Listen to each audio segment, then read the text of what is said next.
Martineau. Des fois, quand on se sent contrarié, c'est peut-être parce qu'il touche à quelque chose. Émotionnel ou rationnel. En accord ou à l'opposé. Les rencontres de l'heure. Alors, on est avec Joseph Facal. Joseph, tu veux revenir sur les campements, sur les campus, mais tout de suite, je ne sais pas si tu es au courant de ça.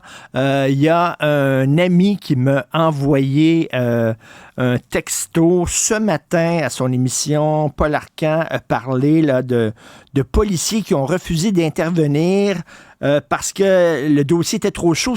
En fait, ce sont des militants du campement de l'UQAM qui auraient volé du matériel de construction dans un chantier de construction juste à côté de leur campement.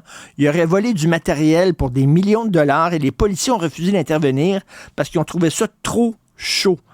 Trop délicat, alors que c'était du matériel volé. Tu sais, ça montre à quel point, là, il y a des délinquants aussi là-dedans. Là. C'est pas rien que des manifestants qui ont le cœur à la bonne place. Là. Bon, alors écoute, je n'étais pas au courant de ce que tu portes à ma connaissance à l'instant.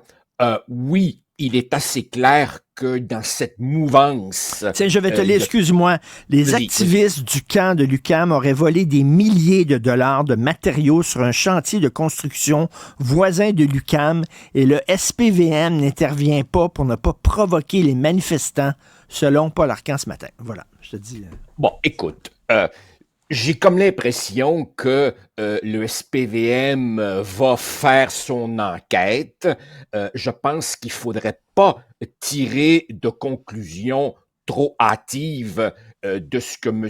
Arcand a dit il y a quelques heures ou quelques minutes à peine. Non pas que je mette en doute ce qu'il dit, mais quand une information sort comme ça, on prend le temps de vérifier. Richard, aujourd'hui, je pense, est une journée importante parce qu'on attend normalement la décision du juge Denis en Cour supérieure qui devrait normalement trancher sur la demande d'injonction qui a été présentée par McGill vendredi dernier pour obtenir le droit de démanteler son campement.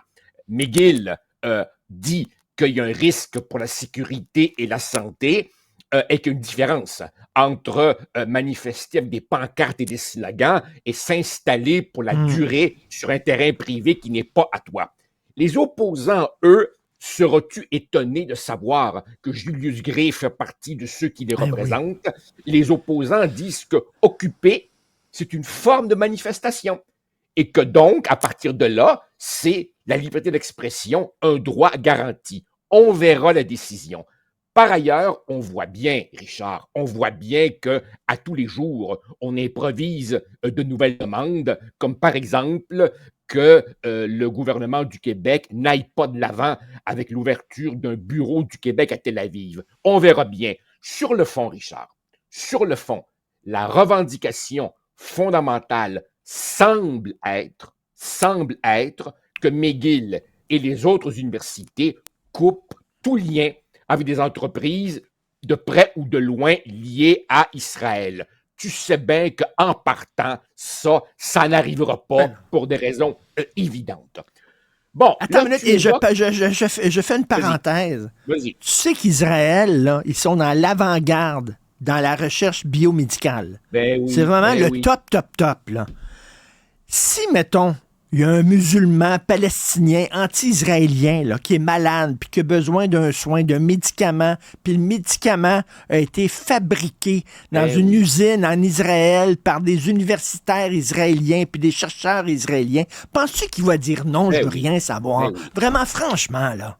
Ben oui, Richard, j'ai lu l'autre jour, je pense que c'était dans The Economist, un article qui expliquait que l'armée israélienne, Tsahal, utilise comme à peu près aucune autre armée au monde les possibilités fournies par l'intelligence artificielle. Alors, des universitaires qui travaillent en intelligence artificielle, il y en a partout au monde. De près ou de loin, tu pourras à peu près tous les relier à l'industrie de l'armement et notamment à Israël. C'est donc une demande qui n'a aucune chance d'aboutir. Aucune. Harari, le gars qui a écrit Sapiens, best-seller mondial, une des plus grandes bols qui foule la surface terrestre ces temps-ci. Mettons s'il venait à McGill prononcer une conférence, l'auteur de Sapiens, un gars qui a tant de choses à nous apprendre, ces tatas-là manifesteraient contre lui parce qu'il est israélien. Voyons. Bon, cela dit, Richard, c'est ce dont je voulais te parler hier. Alors évidemment, j'ai eu droit à une visite guidée du campement de McGill. Je te raconte. Alors évidemment, faut dire la vérité. J'ai pas pu me promener entre les tentes parce qu'évidemment, c'est un site clôturé. Et d'autre part, je t'avoue franchement, je craignais qu'on me reconnaisse et là, ça aurait certainement pu dégénérer. Mais à côté du campement, tu as la bibliothèque de McGill. Et devant la bibliothèque, tu as une esplanade en hauteur qui donc surplombe un peu le campement. Et donc, tu avais une vue plongeante, finalement assez intéressante. Et c'est drôle parce que j'ai vu des jeunes donc qui creusaient des petites tranchées pour l'évacuation de l'eau, puisqu'évidemment, ils savaient qu'il allait pleuvoir. J'ai vu des palettes, tu sais, ce genre de palettes que les camions utilisent pour transporter du matériel qu'on avait mises là en guise de trottoir pour ne pas être dans la boue. J'ai vu des étudiants qui accrochait du linge, le faisait sécher sur une corde à linge, qui est assis sur des chaises pliantes. Franchement, Richard, ça faisait camping, ça faisait colonie de vacances. Tout ce qui manquait, c'était le filet de volleyball et on avait l'air de s'amuser. Tout ce qui manquait, c'était la petite radio avec une partie de baseball comme Elvis et Linda dans le film. Là, tu sais. Ça faisait vraiment, vraiment, vraiment bon enfant. Bon, là, évidemment, tu viens de gâcher mon fun en me parlant des voyous à l'UQAM. Il est certain qu'à un moment donné, l'UQAM allait se mobiliser, car ils ont une réputation à défendre. Il n'était évidemment pas question de laisser McGill leur voler le premier rang d'institution la plus militante. Et là, c'est rendu qu'à Sherbrooke, on a décidé de se joindre à l'affaire, comme si Sherbrooke était évidemment un haut lieu d'activisme. Enfin bref, écoute. Bon, revenons maintenant au SPVM. Tu as dit la police n'ose pas intervenir et tout. Évidemment, tu as bien vu que Valérie Plante a dit « Ah, soyons prudents, je ne souhaite pas d'intervention et tout. » Or, évidemment, le SPVM répond d'abord et avant tout à l'Hôtel de Ville de Montréal. Donc, il y a toute une série de facteurs qui expliquent que même si McGill obtient l'injonction, la police va être prudente. Et justement, Richard, la personne qui m'accompagnait quand j'étais à McGill, m'a fait une remarque que je n'avais pas entendue avant et qui est une vérité massive. Richard, la session universitaire est terminée. Hormis quelques cours d'été, les campus sont à peu près déserts en ce moment. Tu te promènes là, puis il n'y a personne. Donc, évidemment, quel est l'effet perturbateur sur le déroulement normal d'un campus? Rien pantoute. Donc, la police, qu'est-ce que tu veux, n'est pas pressée, d'autant que, pense-y, de nos jours, la majorité des étudiants universitaires, là, ils ont des jobs d'été. Et ça approche, ça, les jobs d'été. Donc, évidemment, la police, comprends-tu, se dit probablement on va attendre, ils ne dérangent personne, ils auront des jobs d'été bientôt, ils vont lever les feutres eux-mêmes, et c'est peut-être mieux ça que de courir le risque d'une intervention en force où il pourrait y avoir dérapage, accident et assurément de pas trop belles images à la télévision. Et comme tu dis, là, c'est bon enfant. Écoute, en tout cas, à McGill, là, donc, regarde, ils les laisseront camper, puis on verra bien. Tu sais, on parlait du film La Chinoise vendredi, film de Godard qui montre des jeunes qui jouent à la Révolution. Yasmine Abdel-Fadel, ma collègue, hier, reçoit son émission, une militante pro-palestinienne d'un des camps de McGill, je pense. Et là, elle savait pas que la fille était masquée. On n'avait aucune idée. Tout à coup, elle commence son entrevue, puis là, pouf, la fille, elle arrive, puis elle est masquée, puis tout ça. Puis là, Yasmine, elle ne sait pas de bon sens. Ça. Mais tu sais, elle est masquée pourquoi? Elle risque quoi de monter? Elle joue, elle se la joue, là, elle est masquée, là, puis il joue au révolutionnaire, puis là, il se couche le soir en disant « Wow, c'est le fun, regarde ça, là. » Pourquoi elle est masquée? Penses-tu vraiment que le Mossad va aller la tuer ou qu'elle va être arrêtée? Voyons donc, là, tu sais. Elle avait un faux nom aussi. Elle avait donné un faux nom aussi. Voyons, elle vit en démocratie, elle ne risque rien. C'est des gens qui se la jouent. Ils se la jouent. C'est clair aussi que il y a une espèce de rite initiatique. Il y a un effet party. Et moi, j'ai vu des gens se prendre en selfie devant les tentes et je les imagine dans 20 ans, quand ils auront des enfants, dire « Papy y était ». Il y a un effet Woodstock là-dedans. Il y a un effet Woodstock. Non, mais c'est vrai. Tu parles d'un Américain de 75 ans, il était tout à Woodstock. Donc, mais cela dit quand même, tu parlais de cette espèce de militante masquée.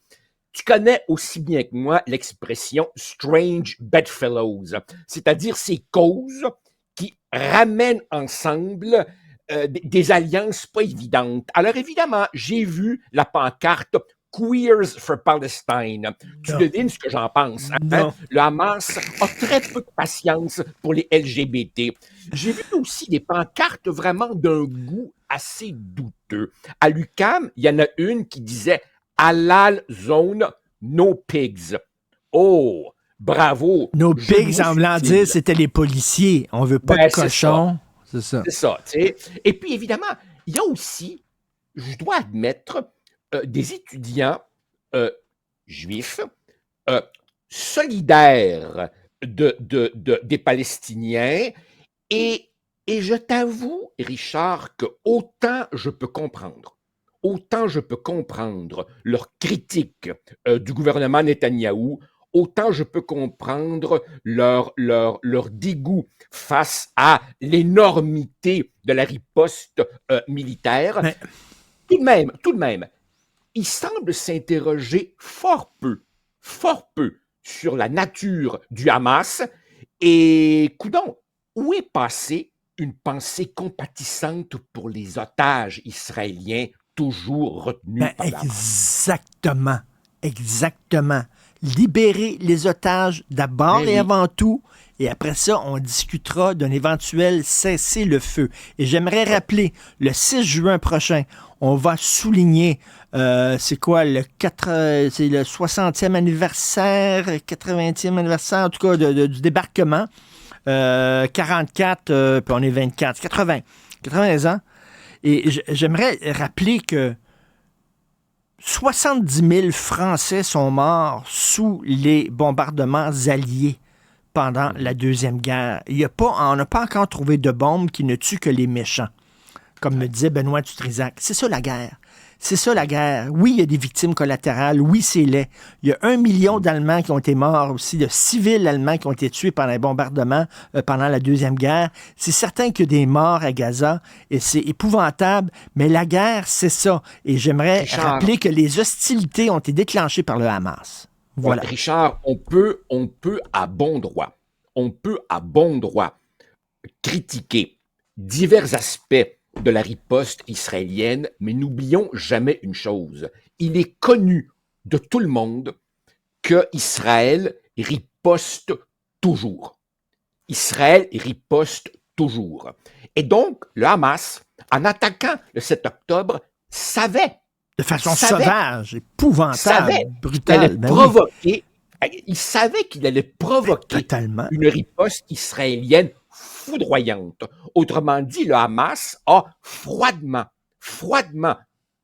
envoyé à l'abattoir une partie de son propre peuple. Exactement. Là-dessus, on se laisse. Merci, Joseph. J'ai hâte de voir tes photos de voyage au campement. À demain, bye. Salut.